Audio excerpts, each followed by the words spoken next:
አክብሮትን በታላቅ ሰው ፊት ደግሞ ምንን አክብሮትን ለመግለጥ ሲጎነበስ ራስን ማዘንበል ማለት ነው።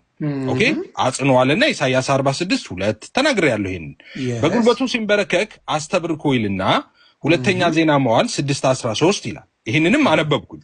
ወይም ደግሞ ይልና በግንባሩ በመሬት ላይ ሲወርቅ ይልና ስግደት ይላል። ዳንኤል 2:46 ይልና ይችላል አለ። እንደዚህ ሊሆን ይችላል ስግደትን አለ።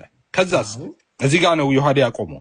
ኦኬ ከዛ በኋላ ምንድነው ያነበብኩት? እዚህ ጋር ስማ አሁን እዚህ ጋር እንደ ሙሴ ሕግ ሲል ልብ በል። አሁን እዚህ ጋር ዮኒ እነዚህ ሚሊዮን አንብብ እንዴ እኩል አታውሩ እንጂ ነው ሰው እነዚህ ሚሊዮን አንብብ ከፍ ብሎ ላውራ እንጂ ነው እዛው ጋር እነዚህ ሚሊዮን አንብብ ላውራ እንጂ አብርሃም አንብበዋ እንዴ እነዚህ ሚሊዮን አንብብ ላውራ እነዚህ ሚሊዮን አንብብ እነዚህ ሶስት አይነት ስግደቶች ናቸው አልኩኝ። ቅድም እኮ ቢንጎ ቆይ ሆዶን እኮ ቢንጎን እሺ ቢንጎ ብላል። ሚታርክ እነዚህ ሶስት አይነት ስግደት ብሎ እኮ አረጋው። ቀጥሎ ያላትን አረፍተ ነገር ሳለ ይሳቋ ወደ ለቅሶ ትቀየራለች። ስማ አሁን ዮኒ ልብ በል። እነዚህ ሶስት አይነት ስግደቶች ናቸው ካለ በኋላ ምንድነው ያለው? ልብ በል አሁን ኦኬ እንደ ሙሴ ሕግ አለ። እንደ ሙሴ ሕግ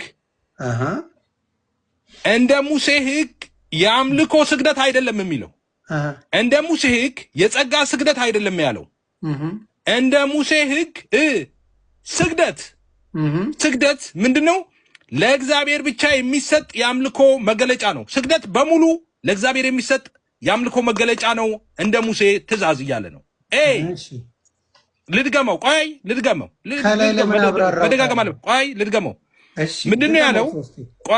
ቆይ እነዚህ ሶስት አይነት ስግደቶች ናቸው ብሎ ከላይ ሶስት አይነት ስግደት ከነገረን በኋላ ምን አለ? እንደ ሙሴ ሕግ አለ። እሺ እንደ ሙሴ ሕግ የአምልኮ ስግደት ነው አይደለም? የጸጋ ስግደት ኖ እንደ ሙሴ ሕግ ስግደት በሙሉ ስግደት ለእግዚአብሔር ብቻ የሚሰጥ የአምልኮ መገለጫ ነው አለና ዘጸአት 24 አመጣ። ዘጸአት 24 ምንድን ነው የሚለው? አንድ ጊዜ እሱን አንብብና ልጨርስ። ንባቡን ብቻ ላንብበው። ዘጸአት አንድ ጊዜ ላምጣ።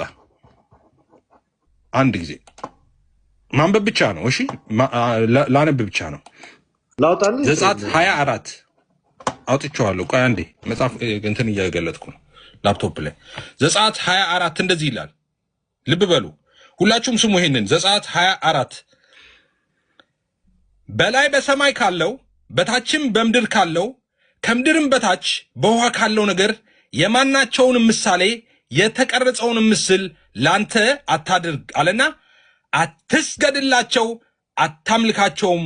በሚጠሉኝ እስከ 3ና እስከ 4ኛ ትውልድ ድረስ የአባቶችን ኃጢአት